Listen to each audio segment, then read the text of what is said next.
सदा सर्वदा योग तुझा घडावा, तुझे कारणी देह माझा पडावा. उपेक्षू नको गुणवंता अनंता, रघुनायका मागणे हेची आता.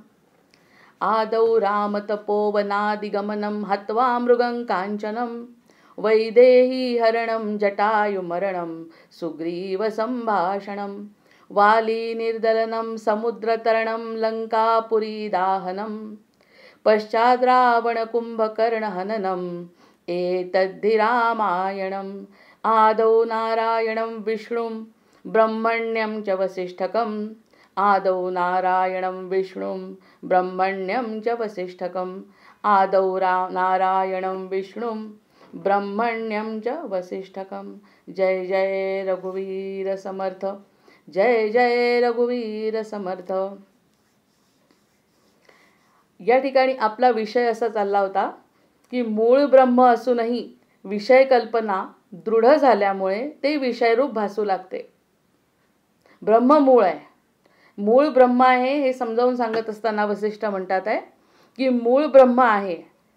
ब्रह्म ही संकल्पना म्हणजे एक असा घटक की जो अचल आहे, ज्यांनी सगळ्याची निर्मिती केली. समजावून काय सांगतायत, कारण त्यांचे प्रश्नच तसे आहेत. रामांचा प्रश्नच असा आहे की मग इतकं सगळं आहे तर माया कळत का नाही. मग त्यांनी सांगितलं मूळ ब्रह्म आहे, पण ती विषय कल्पना दृढ झाल्यामुळे तो विषयरूप भासू लागते. एखादी गोष्ट मनामध्ये पक्की केली तर ती कल्पना मनाने ठरवल्यामुळे पक्की होऊन जाते. एखादी गोष्ट जर आपल्याला माहितीच नसली, ह्यामध्ये सुख आहे त्यामध्ये सुख आहे किंवा हा माझा आहे किंवा हे काहीही एक मनाची कल्पना नसेल तर मनामध्ये त्या गोष्टी येणार नाही, आहे की नाही. ही गोष्ट पटते. माहितीच ज्या गोष्टी नाही, आपल्या घरामध्ये एखादी दुःखद घटना घडते, आपल्याला वाईट वाटतं, कारण मन त्याच्यामध्ये मिसळलेलं आहे, त्यामध्ये पक्की दृढ कल्पना आहे. आणि त्याच घरातला एखाद्याची संबंध आपला नसला आणि त्याच्याबद्दल जर काही घटना घडली, आपल्याला वाटत नाही. म्हणजे दुःखद घटना आहे, घरातलीच आहे, पण आपल्याला किती वाटते, वाटण्यावर सगळं अवलंबून आहे ना. त्यामुळे जरी एखादी गोष्ट असली तरी ती भासली कशावर, आपल्या मनावर म्हणतात. ही संकल्पना आधी दृढ करायची. मनामध्ये लहानपणापासून मी यांची मुलगी, मी इतकी शिकलेली, किंवा मला जे काही संकल्पना माझ्याबद्दल देहरूपानी देहाच्या संदर्भात ज्या काही झाल्या, त्या झाल्यामुळे त्याच्यावरती उभारणी होत गेली ना विचारांची. म्हणजे विचारांना दिशा मिळण्यासाठी जी काहीतरी गोष्ट मनामध्ये घडली ते पक्के विचार झालेत. आता जर मी ठरवलं की हे विचार काढून टाकायचे आणि दुसरे आणायचे, जर मी ठरवलं तर हे सगळे विचार निघून जाऊ शकतात. सगळेच्या सगळे विचार निघून जाऊ शकतात आणि नवीन विचारांची पेरणी होऊ शकते. आणि मी नाही ठरवलं तर हेच असं चालू राहू शकतं. त्यामुळे एकदा काय सत्य आहे त्याकडे एकदा लक्ष तरी गेलं पाहिजे. किमान एकदा ज्ञान काय आहे ते समजलं पाहिजे, एकदा चांगलं काय आहे ते समजलं पाहिजे. म्हणजे जे काही मनात आहे ते मनातलं सत्य असेल तर टिकेल, नसेल तर बदलू. दोनपैकी काहीतरी एक भावना होईल. म्हणजे त्यासाठी विचार करणे आवश्यक आहे आणि विचार करण्यासाठी त्या गोष्टीचं ज्ञान असणे आवश्यक आहे. ते माहितीच नाही तर त्यावरती आपण कशी चर्चा करू, असा हा विषय चाललाय. हा विषय असा चाललाय, मूळ ब्रह्म असून विषय कल्पना दृढ असल्यामुळे ते विषयरूप भासू लागले. एखाद्या मुलांनी, मला याच्यासाठी उदाहरणं असे देऊ शकतो आपण. एखाद्या मुलांनी जर ठरवलं की आपण परदेशामध्ये जाऊन राहायचं आहे, भारतातला, आणि त्यांनी परदेशामध्ये राहून जायचं ठरवलं, तर त्यांनी सगळे विचार परदेशाबद्दल केले आणि सगळेच्या सगळे विचार देशाबद्दलचे काढून टाकले. मग या देशामध्ये घडणाऱ्या घटनांचं त्याला वाईट वाटत नाही, या देशामध्ये घडणाऱ्याचा आनंदही होत नाही, कारण तो त्या ठिकाणी स्थिर झाला आहे. म्हणजे त्याच्या मनाने पक्की कल्पना केली आहे की आपली कर्मभूमी ती, आपले विचार ते, आपल्याला त्याच्याशी संबंध आहे. मग त्या संदर्भातले सगळे सुखदुःख त्याला जाणवू लागले. प्रत्यक्षात तो आहे भारताचा. मग भारताचा असून सुद्धा त्याची डिटॅचमेंट झाली ना विचारांनी. मग त्या विचारांनी त्याची जे दूरत्व आलं, त्यामुळे त्याला या गोष्टीचं काही वाटत नाही.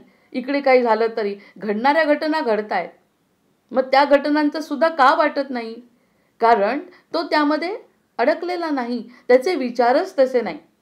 असं त्यांना म्हणायचं आहे. मग वृत्ती आणि ब्रह्माभिमुख वृत्ती, मग ही वृत्ती आणि सत्याकडे जाण्याची वृत्ती. काहीतरी तर सत्य असलं पाहिजे. आणि एक आणखी गोष्ट आहे महत्त्वाची आहे की या ठिकाणी सुरुवातीलाच मी कोण आहे आणि मला आनंद का मिळत नाही, मैं कौन हूँ और मुझे आनंद प्राप्त करना है, मुझे आनंद प्राप्त नहीं हुआ, ह्या गोष्टीवरती आपण खूप विचार करतो. मुझे आनंद क्यों नहीं प्राप्त हुआ, मुझे आनंद प्राप्त करना है. ही जी नैसर्गिक गोष्ट आहे ना, ती देवानी आपल्यामध्ये जन्मतःच टाकली आहे. कारण जन्मतः त्यांनी सोहम सोहम म्हणून पाठवलं आहे की तू कोण आहे, तर तू माझा आहे, तू आणि मी एकच आहे असं म्हणून जेव्हा प्रतिष्ठापना झाली गर्भामध्ये तेव्हाच सांगितलं.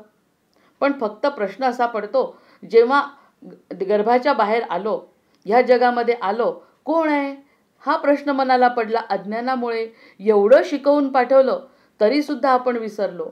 मग ते विसरल्यामुळे जे समोर येत आहे तेच खरं वाटतं आहे. बरोबर, जे खरं जे समोर येत आहे, मग आल्याबरोबर माझं शरीर, माझं रडणं, मला भूक लागली, मला माझी आई, मग आल्यानंतर हा सगळा संसार, हे सगळं सत्य वाटू लागतं. हा भास वाटू लागतं, पण ते खरं आहे का नाही हे अजून कळलंच नसतं आपल्याला. मग ते कळण्याची सुद्धा एक नैसर्गिक वृत्ती भगवंतानी आपल्या मनात दिली आहे प्रत्येक मानवामध्ये. त्या मानवाने जर तसा विचार केला तर मग ब्रह्माभिमुख वृत्ती आणि सत्य काय आहे ते कळेल. एकदा का सत्य समोर आलं की मग विचार तसे होतील ना. मग तसे एकदा विचार झाले की मग त्याप्रमाणे बुद्धी स्थिर होईल, त्याचं सुखदुःख वाटेल. पण वशिष्ठ म्हणतात आहे, सुखदुःख वाटण्याचं कारणच नाही. ते सुखही खरं नाही आणि ते दुःखही खरं नाही. पण त्यासाठी रामांना समजावून सांगावं लागतंय की तुझ्या समोर ज्या काही घटना येतील त्या खऱ्या नाहीत. तर तुला आता एक पार्ट आहे तुझ्या जीवनाचा की जे तुझ्या समोर आलंय प्रारब्धाप्रमाणे, तुझ्या प्रारब्धाप्रमाणे जे आलंय ते निभवायचं आहे. ते निभवत असताना वृत्ती स्थिर कर, स्वतःमध्ये स्थिर कर, मी कोण आहे याचा विचार कर. असं सोपं तत्वज्ञान, पण अतिशय कठीण समजायला. कारण मायेचा पडदा असल्यामुळे, म्हणून मूळ ब्रह्म असूनही विषय कल्पना दृढ झाल्यामुळे ते विषयरूप भासू लागते. सुरुवातीला सांगितलं ये सब झूठ है, ये माया सब झूठ है, संसार सब झूठ है, असं जर सुरुवातीला आपल्याला सांगितलं पटू नाही शकत. जेव्हा आपण या पद्धतीने विचार करू, कुछ तो भी सत्य अलग है, इसके लिए अगर हम विचार करेंगे तो ही असत्य है और सत्य है, क्या बात है, ये हम जानने की तैयारी करेंगे. और अगर जान गए कि वृत्ति स्थिर हो गई उसमें, हो सकता है अगर मन को अच्छा लगा, अगर मन को लगा कि ये सत्य है, अगर मन को लगा कि ये असत्य है, तो ही वृत्ति अब स्थिर हो सकती है, अन्यथा वृत्ति स्थिर हो नहीं सकती. क्योंकि जो दिखता है उसमें वृत्ति स्थिर हो चुकी. म्हणून मराठीमध्ये म्हणतात की पाटी रिकामी झाल्याशिवाय नवीन अक्षर लिहिल्या जात नाही. मग आधी पाटी रिकामी करावी लागते. हे सगळं खोटं आहे, हे सगळं तात्पुरतं आहे, हे सगळं तात्पुरतं आहे, सगळं आहे पण तात्पुरतं आहे. हे कळण्यासाठी सगळं चाललं आहे. दोहोंकडचं आकर्षण त्याला एकदा इकडे आणि एकदा तिकडे खेचते. होतं की नाही आपलं तेच शब्द आहे. कधी असं वाटतं हे खरं आहे, कधी असं वाटतं हे खोटं आहे. हा मनाचा संशय आहे. रामांनी विचारला आहे आणि रामांच्या प्रश्नाला उत्तर वसिष्ठ देत आहेत. त्यालाही वाटलं म्हणे कधीतरी. 15 दिवस जेव्हा राम उदास होते त्यावेळी रामांना हाच प्रश्न होता, म्हणून तर जेवले नाही 15 दिवस.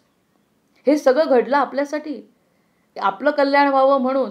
त्या काळात अवतारामध्ये सुद्धा त्यांनी कल्याण केलं आणि आता त्यांचं गोष्टी ऐकून, त्यांची प्रश्नोत्तरं ऐकून आपलंही कल्याण होईल.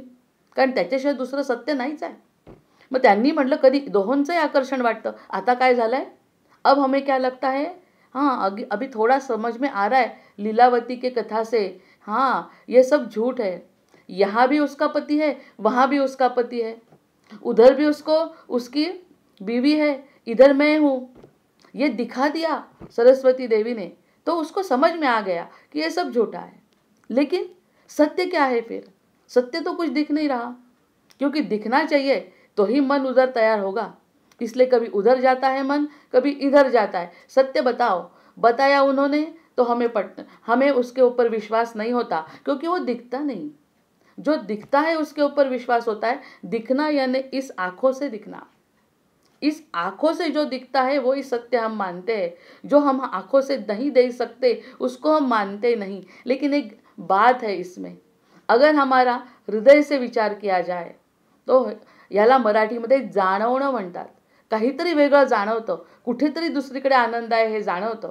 कालच गोकुळाष्टमी झाली आहे. आनंदाचा कंद जो श्रीरंग आहे त्याचा जन्म झाला आहे. तो गोकुळात जरी झाला तरी कोणत्याही क्षणी जर रोहिणी नक्षत्र आणि अष्टमी तिथीला जर त्याचा जन्म झाला आहे, तर तसंच एक नक्षत्र आणि तिथी आमच्या मनामध्ये जर निर्माण केली तर आमच्याही मनामध्ये कृष्णाचा जन्म होऊ शकतो, हे हृदय सांगतंय. पण मन मानत नाही हा प्रश्न आहे ना. म्हणजे जाणवणं हे हृदयाचं काम आहे आणि पाहणं हे बुद्धीचं काम आहे. मग जे दिसतं, म्हणून तो राम म्हणतात दोहोंकडचं आकर्षण आहे. कधी असं वाटतं हे दिसतंय ते खरं आहे आणि कधी असं वाटतं ते सांगतायत गुरु ते खरं आहे. मग ह्याकडे दोन्हीकडे वृत्ती जेव्हा खेचल्या जाते त्याला दासबोधामध्ये मी काल ऐकलं की मुमुक्षु म्हणतात. की इकडे पण समजलं आहे थोडंफार, तिकडे जाण्याची इच्छा आहे. मग ती अवस्था आहे. इकडे एकाच वृत्तीचा जय आणि दुसऱ्याचा लोप एकदम होईल असं नहीं. हमें इसको एकदम छोड़ देना हो नहीं सकता, क्योंकि इतने दिन से हमारे साथ है. हमारा ये दूसरा जन्म है. अगर क्यों हमारा दूसरा जन्म है? क्योंकि कुछ ना कुछ किया होगा, कुछ ना कुछ वासना होगी, इसलिए तो हमें ये जन्म मिला. हमें ये जन्म मिला यानी कुछ ना कुछ वासना हमने लेके आए हैं, इसलिए हमारा दूसरा जन्म है. तो वो हम भूल नहीं सकते. वो भूल क्यों नहीं सकते? सब भूल चुके, लेकिन जो करना है, वो जो सामने आता है सुख दुख, वो हमारा साथ लेके आए हुए हैं हम लोग. जैसे हम सोने के बाद उठते हैं तो रात का सब सुबह हमें याद आता है, वैसे ही हमारे कर्म हमारे जन्म के बाद पिछले कर्म हमारे साथ ही आते हैं. ये हम भूल नहीं सकते. इसलिए वो कैसे भूलेंगे और दूसरा कैसा हमारे मन में बैठेगा? ये सत्य समस्या आहे की जय आणि दुसरीचा लोप होईल असं नाही. एकदम दुसरं काही आपल्याला दिसत नाही, कारण समोर दिसणारं पाहिजे ना काहीतरी समोर. आता काही भगवंत उभे नाही राहणार आहे आपल्या समोर येऊन की हा बघा मी उभा आहे, त्याला सोडून द्या आता सगळं मायेला, काही संसार झूट आहे तू माझ्याकडे बघ, असं नसतं. त्यासाठी दुसरं प्रूफ काही नाही आहे सध्या फक्त तुमचा विश्वास. या विश्वासावर जग चालणार आहे. आता अशा स्थितीत काय करायला पाहिजे? अशा स्थितीत श्रवण मनन साधू संगती, सतत श्रवण. सतत एखाद्या व्यक्तीने जर सांगितलं की माझं आनंदमय जीवन आहे, मी अतिशय आनंदात आहे, सुखदुःखाचं मला काही वाटत नाही, शीतोष्ण सुखदुःखेषु, सगळे कथा पुराणं श्रवण आणि चांगलेपणा मला खूप आवडतो, असं सांगणारा जर एखाद्या व्यक्ती समोर असेल ना, त्याचा अभ्यास होईल आणि मग कुठे मागच्या जन्मीचं जे काही किंवा मागचं जे आपण कॅरी करतोय ते संपण्याची शक्यता आहे. मग त्यासाठी ती साधना करावी लागते. त्यांना म्हणतात आहे ऋषी की तू थोडी साधना कर, मनन चिंतन कर, माझ्या संगतीत राहा, तेव्हा कुठे तुला माझा हात धरून पुढचं काहीतरी दिसू शकतं. किती सुंदर वाक्य आहे ते. आपलंही तेच होत आहे. आपल्याला जर थोडंफार समजलं की आम्ही सगळी आमचे पापपुण्य सोबत घेऊन आलो, हे तर पटलं आता. पापपुण्य सोबत आलो म्हणूनच आम्ही नरदेहात आलो. पाप जास्त असतं पशुयोनीत गेलो असतो, पुण्य जास्त असलं तर स्वर्गात गेलो असतो. पण पाप आणि पुण्य समान असल्यामुळे समान सुखदुःख आहे. समान सुखदुःख आहे म्हणून हा नरजन्म आहे. हे जर आमच्या लक्षात आलं, मग आता या सुखदुःखांचं काही वाटायला पाहिजे का? नाही.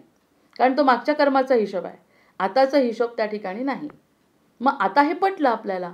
पण पटल्यानंतर समोर आनंद सत्य कशात आहे हे कळण्यासाठी सतत साधू संगती, श्रवण मनन चिंतन.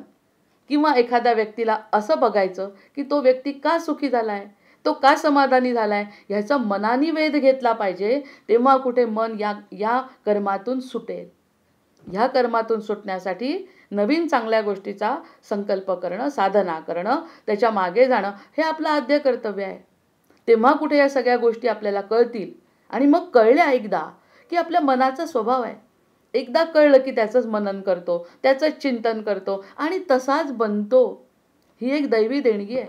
पण मनाला जोपर्यंत पटत नाही, मन करत नाही. किती वेळ लागतोय दोन गोष्टी समजायला मनाला? याचं कारणच आहे, मनाला न समजण्याचं कारणच आहे. कारण जे दिसतं ते खरं वाटतं आणि आपली बुद्धी तेच करायला भाग पाडते. बुद्धी पटवते. एकदा मनाला वाटली की काहीतरी वेगळं करावं, बुद्धी म्हणते काही अर्थ नाही आहे करण्यात, जे आहे ना बघा तुला सुख मिळत आहे ना याच्यातून, हेच कर. परदेशात जाण्यास सुख वाटतंय ना, जायचं आहे आपल्याला. आणि परदेशात जाऊन जेव्हा सुख मिळालं नाही, जीव पुन्हा तळमळतो, तेव्हा मग कुठे हृदय म्हणतं का गं काय फायदा झाला इथे येऊन, पुन्हा तर मला तीच तळमळ आहे. तेव्हा कुठे मनाला शांत करायला हे आपली सत्संगती कामी पडते. म्हणजे शाश्वत सुखाकडे जायचं असेल तर अशाश्वत सुख कोणते हे जेव्हा बुद्धीला पटतं तेव्हा बुद्धी शांत होते म्हणतात. तोपर्यंत बुद्धीची तळमळ चालूच आहे, त्रास देणं चालू आहे. मग स्थिती, श्रवण, मनन, साधुसंगती इत्यादींचा जर जो दृढ अभ्यास करेल, सोपा नाही, हा योग आहे. जो दृढ अभ्यास करेल, yes there is something pleasant, there is something divine, खूप काहीतरी चांगलं आहे पुढे, हे जर आपल्या मनाला पटलं तर कुठे हे सुटेल ना. मग आपण म्हणतो ना, 2 रेषा काढल्या तर पहिली रेषा छोटी केव्हा होईल, जेव्हा मी त्याच्यासमोर दुसरी मोठी रेषा काढीन तेव्हा आपोआप ही छोटी होईल. ह्याच रेषेवर अवलंबून राहिली तर माझं पुढची रेषाच नाही तर हेच मोठं होणार आहे. आणि पुनरपि जननम पुनरपि मरणम पुनरपि जननी जठरे शयनम, पुन्हा पुन्हा तिथेच यावं लागेल आपल्याला. त्यापेक्षा उच्च विचार करता आला तरच कुठे आपण सत्याचा शोध घेऊ शकू. मग तो अभ्यास करून मनाला स्थिर करणे हा योग आहे. तर ब्रह्माकार वृत्ती पक्की होऊन तिचा जय होईल. आणि नुसती पक्की नाही होणार ती ब्रह्माकार वृत्ती, मग ते जिंकू आपण त्या ठिकाणी. आणि जिंकणं, हृदयाचा हा विजयी शेवट अपूर्व संघर्षाचा. मी माझ्या कवितेत म्हटलं होतं की हृदयाचा हा विजयी शेवट अपूर्व संघर्षाचा. हा जो विजयाचा शेवट, हृदयाचा शेवट होतो, बुद्धीवरती विजय. कुणी कुणावर विजय मिळवला? हृदयाने बुद्धीवरती विजय मिळवला. आतापर्यंत बुद्धीचं चालत होतं सगळं. अब तक हम बुद्धि से काम कर रहे थे, जो बुद्धि पर हमें बहुत भरोसा है, वो बुद्धि को परास्त किया है हृदय ने, संकल्पनाओं ने. तो अपूर्व संघर्षाचा, इतका संघर्ष करावा लागतो त्यासाठी, कारण प्रत्येक वेळी ती सांगते आणि प्रत्येक वेळा तिला खोडून काढायचं आहे. असं जेव्हा हा जो शेवट होईल, हृदय जर जिंकलं तर जन्म मरणापासून फेऱ्यातून वाचलो, इतकी मोठी ग्वाही देत आहेत. ब्रह्माकार वृत्ती पक्की होऊन तिचा जय होईल आणि दुसरी वृत्ती नामशेष होईल. म्हणजे राम रावणाचं युद्ध झालं, त्या ठिकाणी दिसतंय प्रत्यक्ष की रामांनी रावणाला मारलं. आता ही 2 व्यक्तिरेखा लक्षात घेण्यापेक्षा धर्मानी अधर्माला मारलं असं जर म्हटलं तर आपला जो अधर्म करणारी बुद्धी आहे, जे आमचं आत्मकल्याण करू न शकणारी बुद्धी आहे, तिला हृदयातल्या धर्मानी मारलं असा अर्थ काढायचा. म्हणजे प्रत्येक वेळी प्रश्न तत्वाचा आहे, प्रश्न व्यक्तींचा नाही आहे. व्यक्तींचा प्रश्न नाही आहे या ठिकाणी, प्रश्न तत्वाचा आहे. रावण का वाईट होता? बाकी तर सगळं चांगलं होतं त्याच्यामध्ये. तो काय वाईट होतं त्याचं? तर त्यांनी धर्म सांभाळला नाही. मग धर्म सांभाळला नाही तर धर्माला कधी ना कधी पराजित व्हायचं आहे. आणि हे जे न सांभाळणारी आमची बुद्धी किती हुशार आहे, इतकी शिकलेली आहे, इतके डॉक्टर, इतके मोठे मोठे डिग्री आपल्याजवळ आहे, पण प्रत्यक्षात ती बुद्धी जर माझ्या कल्याणाची नसेल तर ती बुद्धी हृदयाने मारून टाकली पाहिजे. आणि एकदा का बुद्धीने मारलं की मग ती दुसरी वृत्ती नामशेष होते. किती कठीण गोष्ट आहे. हे वशिष्ठ जेव्हा हात डोक्यावर ठेवून समजावून सांगतात, तेव्हा रामांना जेव्हा त्यांना वनवासाला पाठवलं आणि त्यांचं राज्य घेऊन घेतलं हातातून, तरी त्यांच्या मनामध्ये फरक पडला नाही. आपल्याला एखादी गोष्ट मनाविरुद्ध झाली की राग येतो. मग ह्या सगळ्या गोष्टी त्यांच्या मनाविरुद्ध नव्हत्या का? मनाविरुद्ध म्हणण्यापेक्षा जे ठरलं ते थोडी झालं. आणि मुहूर्त पाहून केलेलं, त्यांच्या वसिष्ठांनीच मुहूर्त पाहून त्यांना ठरवलं होतं की असं असं राज्याभिषेक करायचा, आणि रात्रीतून सगळी घटना बदलली. तरीही राम स्थिर आहेत. मग आपल्यामध्ये जी संकट येतात ती मागच्या जन्मीचं पाप आहे किंवा हे कर्म करणं आम्हाला आवश्यक आहे, असं करून जेव्हा माझ्या बुद्धीला पटवेल तेव्हा ती व्यक्ती खरंच दुःखी होऊ शकत नाही. त्याच्यावर दुःखाचा लवलेशही येऊ शकत नाही, कारण त्यांनी हृदयाप्रमाणे काम केलं की आता मला हे कर. आणि हे प्रत्येकाचा वेगळा संघर्ष आहे. प्रत्येक जीवाचे कर्म वेगळे आहेत आणि प्रत्येक जीवाचा संघर्ष वेगळा आहे. मग त्या संघर्षाला त्याच्याच हृदयाने परास्त करायचं आहे. उलट विषयवृत्तीचे प्राबल्य झाल्यास आत्मा अत्यंत निकट असून तेच त्याचे खरे स्वरूप असून देखील तो त्याला अगम्य वाटेल आणि विषयरूपी जगद्विलासच त्याला सत्य वाटेल. वशिष्ठ म्हणतायत, जर तुझ्या बुद्धीचंच प्राबल्य राहिलं, तुम्हारी बुद्धि और मन ही अगर काम करता रहा तो हृदय कुछ नहीं कर सकता. अत्यंत साथ में रहने के बाद भी, अपने पास होके भी ब्रह्म सत्य सब हमारे मन में है. क्योंकि हमें क्या लगता है, सब सत्य है. अगर हमें सब सत्य है लगता है तो वही सत्य हमें बुद्धि हृदय में लाने का प्रयास करती है, जो हृदय को तकलीफ होती है. वो हृदय बार बार बताता है ये सत्य नहीं है, लेकिन बुद्धि मानने को तैयार नहीं है. जो बुद्धि का मानेंगे वो यही रहेंगे, जो हृदय का मानेंगे वो मुक्त हो जाएंगे. आणि हृदय काय सांगतं यावरती प्रत्येकाने 5 मिनिटं तरी विचार करायला पाहिजे की आज काय विशेष आवडलंय, कसं वागलं पाहिजे, काय सत्य आहे यावरती विचार करणं म्हणजे परमात्म्याशी योग साधणं. तू आणि मी जे काही दिलंय ना प्रारब्धानी ते वेगळं आहे, ते देहाचं कर्तव्य आहे. पण माझा तू आहे, तुझा मी आहे, शेवटी मला तुझ्याजवळ यायचं आहे. असा जेव्हा तो व्यक्ती साधक म्हणून योग साधेल तेव्हा कुठे त्याचं हृदय आनंदाने शांत होईल आणि त्याला समाधान मिळेल. असा हा आतला योगाचा थोडा कठीण भाग सांगितलाय. आता रामा, ज्यामुळे मूळ, खोड, पाने, फळे, फुले अशा वेगवेगळ्या प्रकारच्या विविध रंगांच्या आणि आकारांनी रूपांनी नटलेला वृक्ष असेल, त्याचे सर्व अवयव मिळून तो एकच वृक्ष असतो. किती सुंदर उदाहरण देत आहेत बघा. ज्याप्रमाणे मूळ, खोड, पाने, फळे, फुले अशा वेगवेगळ्या प्रकारच्या विविध रंगांच्या आणि आकाराच्या रूपांनी नटलेला हा वृक्ष, त्याचे सर्व अवयव मिळून तो एक वृक्ष असतो. त्याप्रमाणे जगातील निरनिराळ्या शक्ती आणि आकार यांच्या रूपाने तो एक विभू परमात्मा स्थित आहे.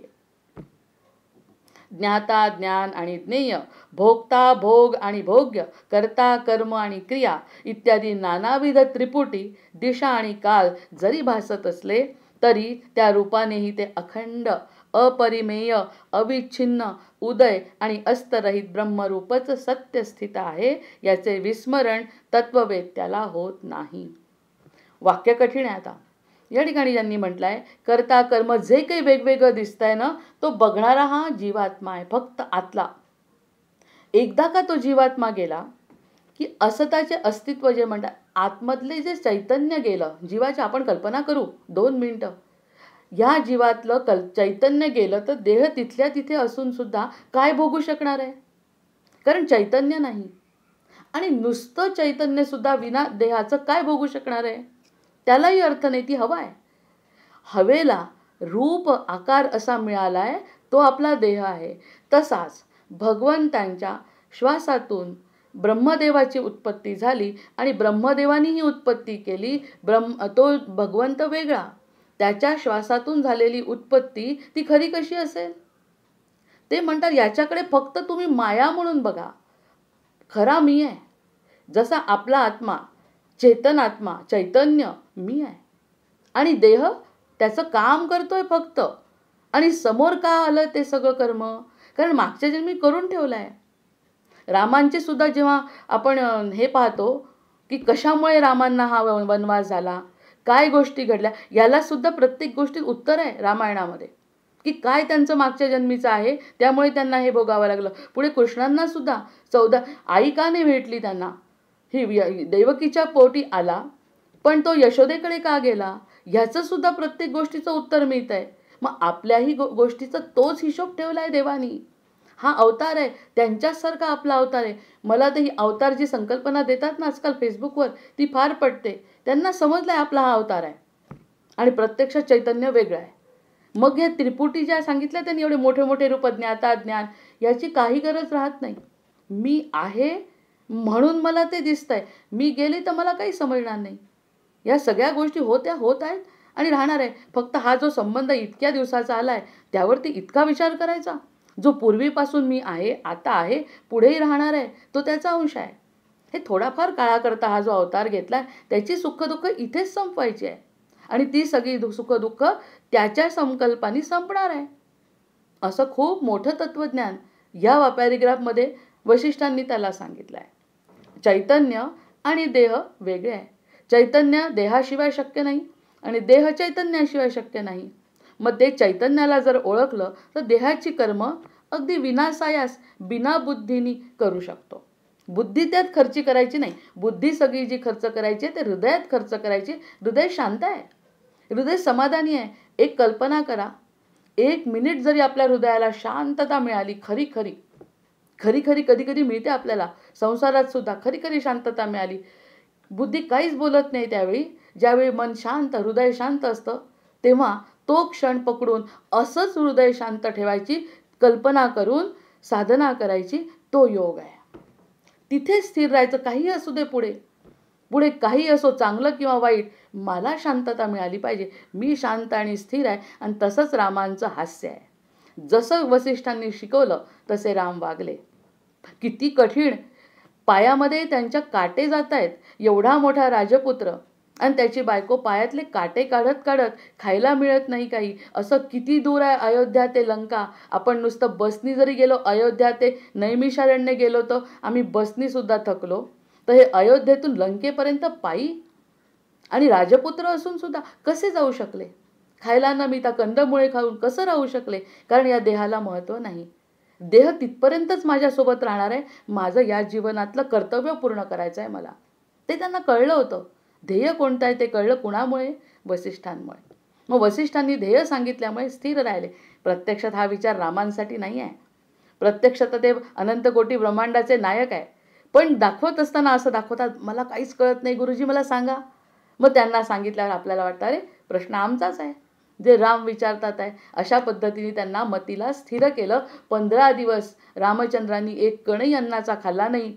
दशरथाला किती वाईट वाटत होतं की एवढा मोठा राजपुत्र आणि आपल्याकडे काही कमी नाही, मुलगा बाहेर खेळायला येत नाही, जेवत नाही, काय करावं बरं? कारण त्यांना आलं होतं प्रचंड नैराश्य.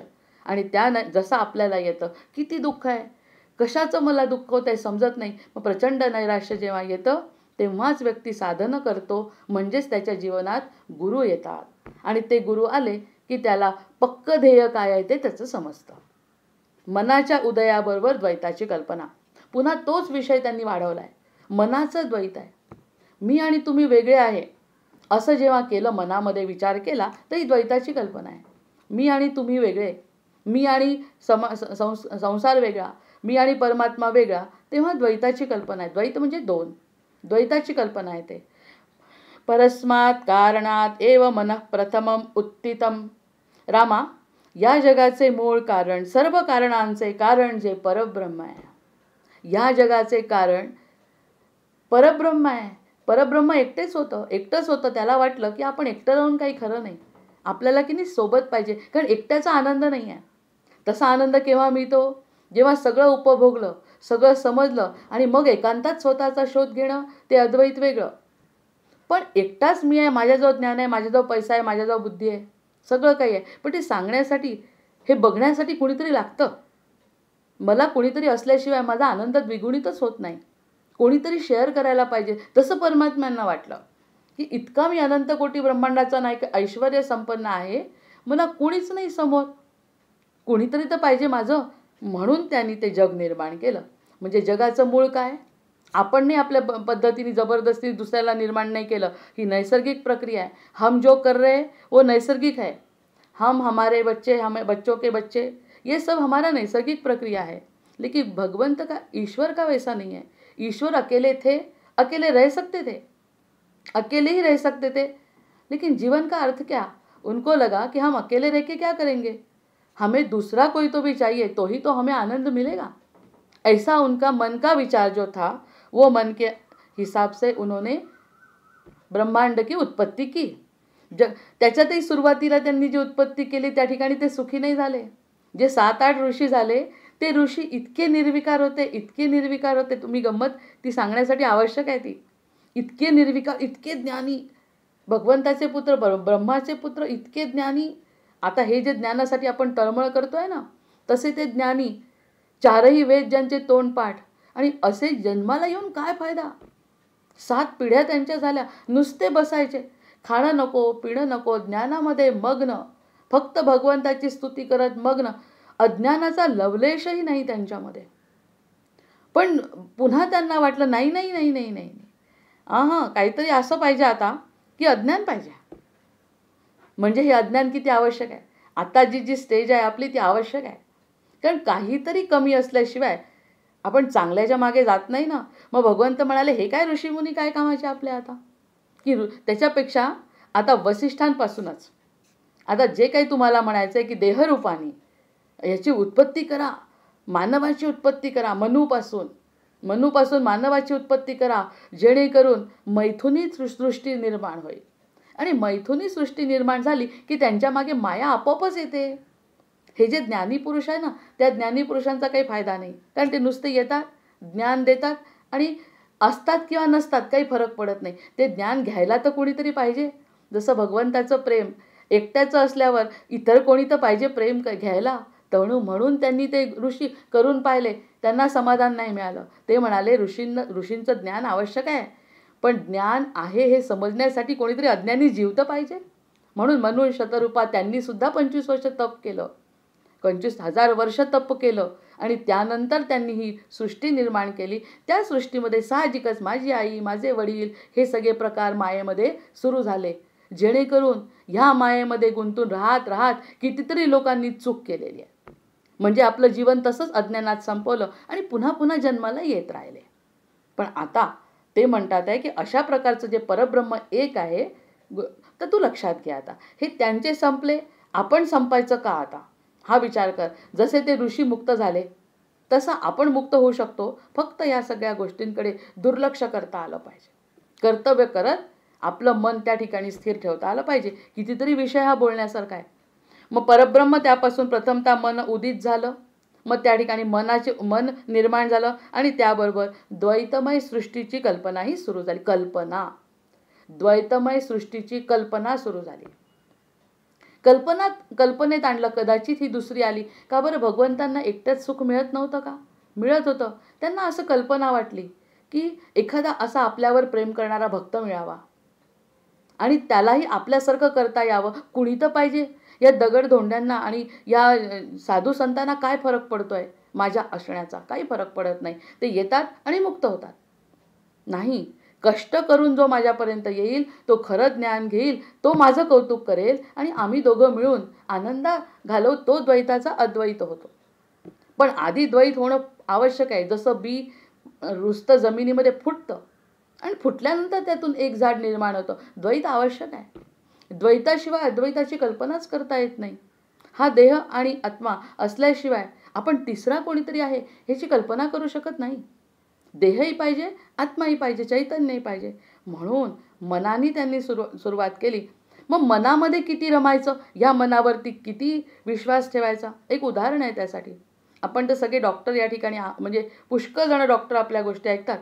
त्या ठिकाणी त्यांनी म्हटलंय मन, बुद्धी, मेंदू डेड झाला, 2-2, 3-3 महिने काय वर्षभर माणूस जगू शकतो. 3-4 वर्षसुद्धा माणूस जगू शकतो ब्रेन डेड असेल तर.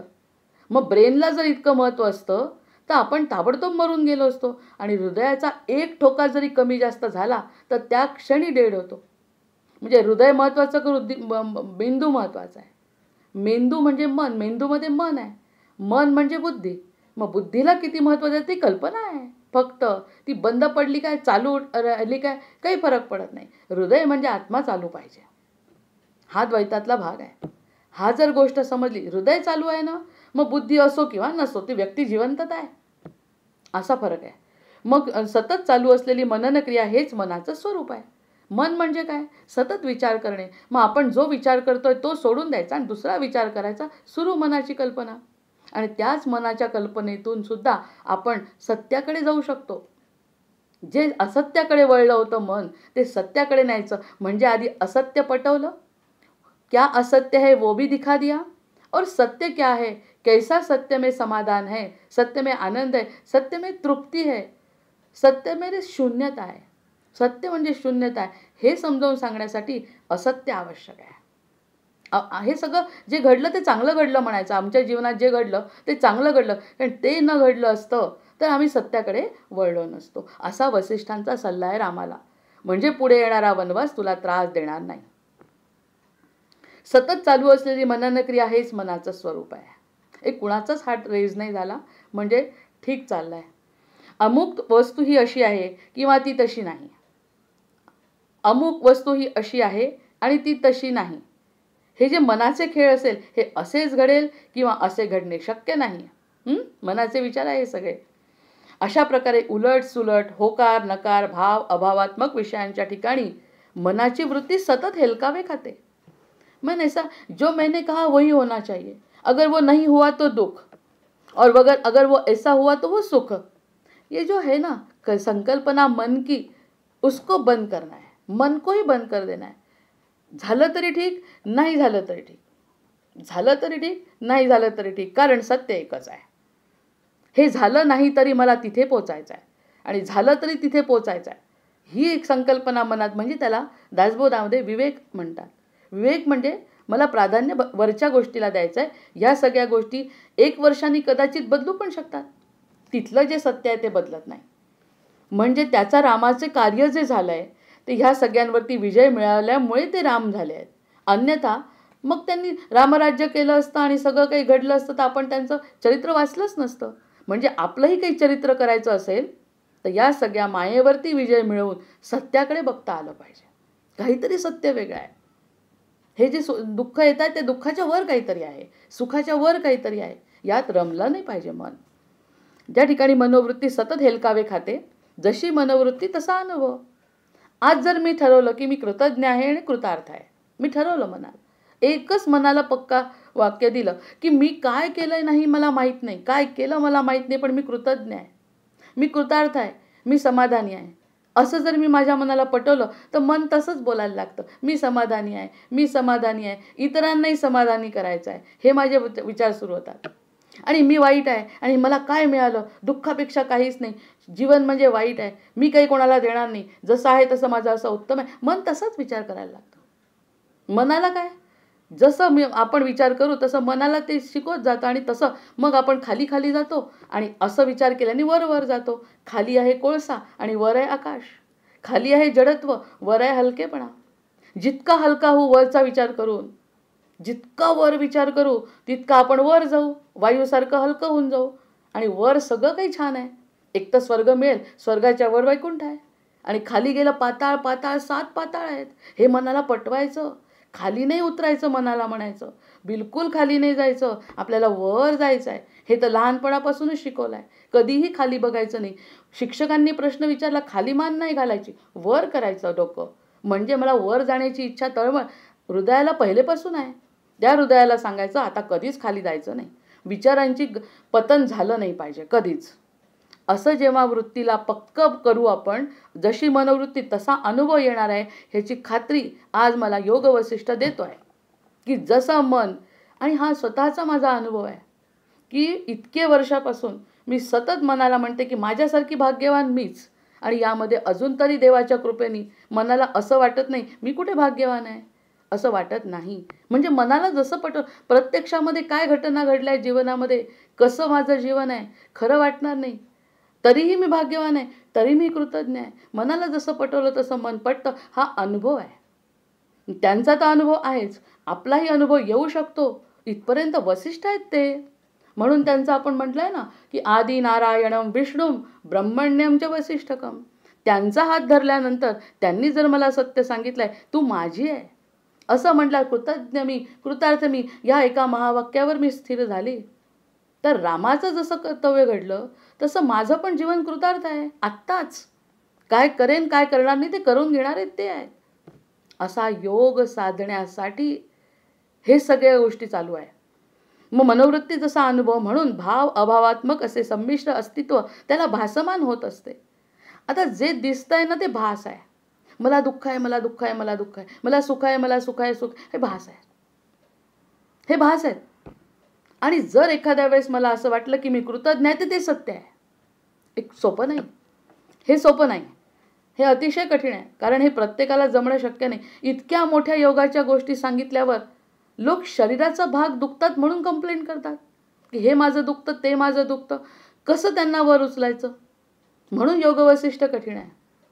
ह्या सगळ्या गोष्टी होत राहणार आहेत आणि त्या सगळ्या होत असताना मी साक्षीभावाने त्याकडे बघू शकले, निदान असं म्हणू शकली तोंडानी, जसं श्रीराम जयराम नाही म्हणत, आपल्या आराध्याचं म्हणत नाही, पण कृतज्ञ मी, कृतार्थ मी, आज मी किती पुण्यवान आहे, आज माझ्यासारखी पुण्यवान मीच, आणि इतरांनीही असं पुण्यवान व्हावं असे आशीर्वाद, शुभेच्छा, पॉझिटिव्हिटी ब्रह्मांडात सोडणे, हा योग आहे. एक तर मुळातच आपण दुःखी, आपलं दुःखच फक्त सोडत राहतो.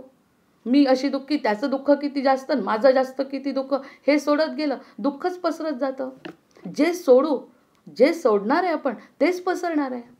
आपण काय सोडायचं, आणि तेही जबरदस्तीने नाही.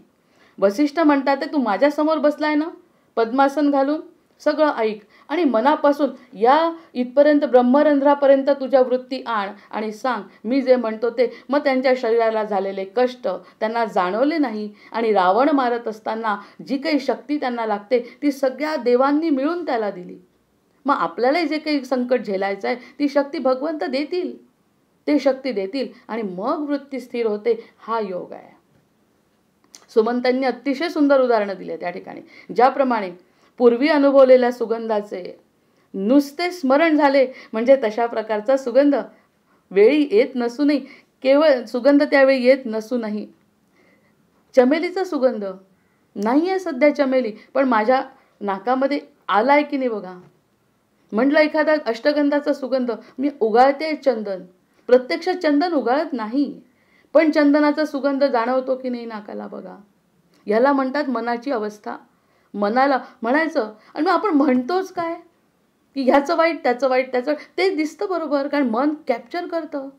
जे आपण म्हणू मी सुगंध मी चंदन उगाळते आणि माझ्या आराध्याला लावते असं म्हटल्यावर आराध्य समोर आले पाहिजे आणि चंदनाचा सुगंध यायला पाहिजे. आराध्याला येतो आपल्यालाही येतो. हा योग आहे. हे सहजासहजी शक्य नाही. ज्याप्रमाणे पूर्वी अनुभवलेला सुगंधाचं नुसतं स्मरण झालं तरीसुद्धा तो सुगंध आपल्याला जाणवतो, तर केवळ स्मरणाने किंवा मनोरथामुळे तो येत असल्याचा भास होतो. त्याप्रमाणे मन हे पूर्वसंस्कारामुळे त्या सृष्टीचा अनुभव घेते. मुलाचं लग्न झालं, मुलाच्या मुलाचं लग्न झालं, मुलाच्या मुलाच्या मुलाचं लग्न झालं तरच मी सुखी होईल असं मन म्हणत राहिलं की त्या नातवाकडे नातवाच्या लग्नामध्येच मन राहणार आहे. हे सगळं आपोआप होत राहणार आहे. मी नसताना सुद्धा हे घडणार आहे. किती लोकांची मरणं झाली आणि कोणाचं काय राहिलं हे कळलं नाही अजूनपर्यंत. हे सगळं आपोआप घडतंय. हे सगळं घडत असताना तू साक्षीभावानी बघत असताना तुझ्यामुळे काय अडलं आणि 90 वर्षाची जर मी झाली तर 90 वर्षानंतर माझं काय चालेल म्हणून पणतूच्या लग्नामध्ये मी मदत करेन. आपली हतबलता समजतच नाही. पणतवाच्या लग्नामध्येच माझं मन राहतं. मी इतका अमाप पैसा जमवला तरच मी सुखी होईल. म्हणजे मग ह्या सगळ्या गोष्टींमध्ये जर मन राहिलं तर पैसा आपल्या डोळ्यासमोर येत राहतो, मनात येत राहतो, हृदयात साठत राहतो. जे तुम्ही मनात विचार कराल तर आता म्हटलं माझं कोणाचंच काही अडत नाही माझ्याशिवाय, मन मुक्त झालं. माझं कुणा वाचून अडत नाही, माझ्याशिवाय कुणाचं अडत नाही. किती मोठा योग आहे हा. एखाद्या व्यक्तीचं संसारातून मन काढून घेणं इतकं सोपं नाही, कारण इतके वर्षाचा संसार आहे मागच्या जन्मीपासूनचा. कारण हा जो पुत्र पिता नवरा जो येतो ना तो मागच्या जन्मापासूनचे आपले सोबतीचे आहे. त्यांना सोडणं इतकं सोपं नाही आहे. पण वसिष्ठ म्हणतात त्यावरती काम कर. मनात असा विचार कर की ह्याच्यामुळे माझं काहीच अडणार नाही. मनात एकदा विचार करा मी गेली आहे आणि तरीसुद्धा सगळ्यांचं सगळं चाललं आहे, मन मुक्त झालं आणि माझ्याशिवाय सगळं अडतंय म्हटलं तर या क्षणीसुद्धा बंधन आहे. त्याप्रमाणे मन हे पूर्वसंकल्पामुळे या सृष्टीचा अनुभव घेतं. या सृष्टीचा अनुभव पूर्वसंकल्पाने घेतं की मुलाच्या लग्नात सुख आहे, मुलीच्या लग्नात सुख आहे, पैसा मिळवण्यात सुख आहे, प्रसिद्धीमध्ये सुख आहे. हा मनाचा पक्का संकल्प आहे. ह्याच्यापेक्षा वेगळं काही खरंच नाही म्हणताय मन. वसिष्ठ ऐकल्यावर कोणीच असं म्हणणार नाही की या जगात सुख आहे. म्हणजे तसा कैवल्याचा सिद्धांत आहे हा. निराशेचा सिद्धांत. पण निराशा वाटत नाही, आनंद वाटतो. कृतज्ञ मी, कृतार्थ मी. उलट हे कळल्यामुळे मी मुक्त झाली आहे. या क्षणी मनाची कल्पना केली माझं मरण झालं आणि माझ्या मरणानंतर कोणाचं काय अडलं, काही अडत नाही आहे कोणाचं. असं म्हटल्यावर मी तर माझा भार तर हलका केला कमीत कमी. माझा भार हलका. आणि मरणापेक्षा जास्त वाईट काय आहे? मरणापेक्षा वाईट अजून काय वाईट जास्त आहे? त्या मरणाने सुद्धा जर कुणाचं काही अडत नाही तर मला का लोड घ्यायचं आहे त्याचं? मला का एवढा त्रास होतो आहे या सगळ्या गोष्टीचा? हे माझं आहे. ही माझी काय आहे? पूर्वसंस्कार आहेत ते. ज्ञानदृष्टीने विचार केला असता ब्रह्म जीव माया मन कर्ता कर्म ही सर्व एकरूप आहे. ज्ञानाने जर विचार केला, आता हे जे ज्ञान झालं, हे जे ज्ञान त्यांनी सांगितलं त्यामध्ये कर्ता कर्म जीव ब्रह्म माया सगळं एक आहे. काल तर इतकं मोठं आर्टिकल आहे, कमीत कमी 10 पानांचं आर्टिकल मला सापडलं की ज्या ठिकाणी या सगळ्या गोष्टींचा सगळ्यांचा विस्तार केला आहे. अगदी डिटेलमध्ये गणिताच्या दृष्टीने विचार केला या सगळ्या ब्रह्मांडाचा जो पुढे येणार आहे त्याचा विस्तार केल्यानंतर ते सगळं असून सुद्धा ते सगळं त्याचं आहे म्हणतात. त्याचं म्हणजे त्याचं आहे तर तो कोण आहे? तो कोण आहे तेव्हा विचार करतो, तेव्हा हा कर्मबंधन सुटतं की तो कोणीतरी वेगळा आहे. इतकं सगळं जे आहे त्याच्यापासून निर्माण झालं ते सगळं त्याचं आहे आणि तो आहे. जसं आपण म्हटलं सोनं आहे मूळ आणि सोन्याचे दागिने वेगळे, वेगवेगळ्या प्रकारचे दागिने करतो आणि सोनं तर मूळ तेच आहे. तसं हे सगळे दागिने तयार केले वेगवेगळ्या प्रकारचे, कितीतरी कल्पापासून, त्रेतापासून, त्याच्या यादीपासून जे सगळं सुरू झालं ते सगळं घडत असताना तरीही तो वेगळा आहे. म्हणून तर त्याच्याबद्दल बोलता येत नाही काही, आणि ते समजतं लोकांना. आणि नाही समजलं तरीही मी कोण आहे हे समजतं. त्यामुळे ब्रह्म, जीव, माया, मन, कर्ता, कर्म हे सगळं खेळायसाठी पाठवलं आहे. फक्त खेळा तुम्ही तिथे जाऊन, बघा गंमत, आणि थोडा वेळ आनंद घ्या. आणि थोड्या वेळ आनंद घेतल्यानंतर सत्याकडे वळा आणि मग तुम्हाला समजेल की तुम्ही कुठून आले आणि कोणाचे आहे. किती मोठी गोष्ट सांगितली असं वसिष्ठांनी. म्हणजे आपली लिंक लागायला थोडासा वेळ लागला, पण विषय कठीण असल्यामुळे त्यांनी असं सांगताना शेवटी सांगितलं आहे की सगळं सगळं सगळं सगळं एक आहे आणि मी एक आहे, असं द्वैत आहे. आणि आपण द्वैत कोणाला समजतो? नवरा, बायको, मुलगी, आई, संसार मी, पैसा मी, घर, दार, ह्याला द्वैत समजतो. द्वैत हा पूर्ण ब्रह्मांडाचा पसारा आणि तो. आणि शेवटी अशी परिस्थिती होते, वसिष्ठ म्हणतात की ब्रह्मांडाचा पसारामध्ये मी, आणि मी वेगळा नाही, तो आणि मीच एक आहे, म्हणजे माझंच हे सगळं आहे. इथपर्यंत पुढे जाता येतं. हे मी हळूहळू याच्यावरती विस्ताराने सांगेल. पण आज सध्याच्या परिस्थितीत काय घेतला अनुभव? ब्रह्म, जीव, माया, मन, कर्ता, कर्म ही सर्व एकरूप आहेत असे असून केवळ मनामुळे हे भेद भासतात. फक्त विचार करून बघू 2 मिनिटं, मनामुळे भेद आहेत का हे? का खरे भेद आहेत? भेद नाहीच आहे कुठे. अभेद आहे, अनंत आहे, अमर्याद आहे, असीम आहे, इन्फिनिटी. आत्ताच डे ऑफ इन्फिनिटी झाला त्या ठिकाणी, तर त्या दिवशी तर मला तेच आर्टिकल सापडलं जे इन्फिनिटीला सापडायला पाहिजे. आणि त्यावरती मला एखादं लेक्चर द्यावं सरांनी की त्याच्यावरच बोलते ब्रह्मांडावर. इतकं सुंदर आर्टिकल आहे ते. अशा पद्धतीने हा भेद जाणवणार नाही, मग तो जाणवणार नाही.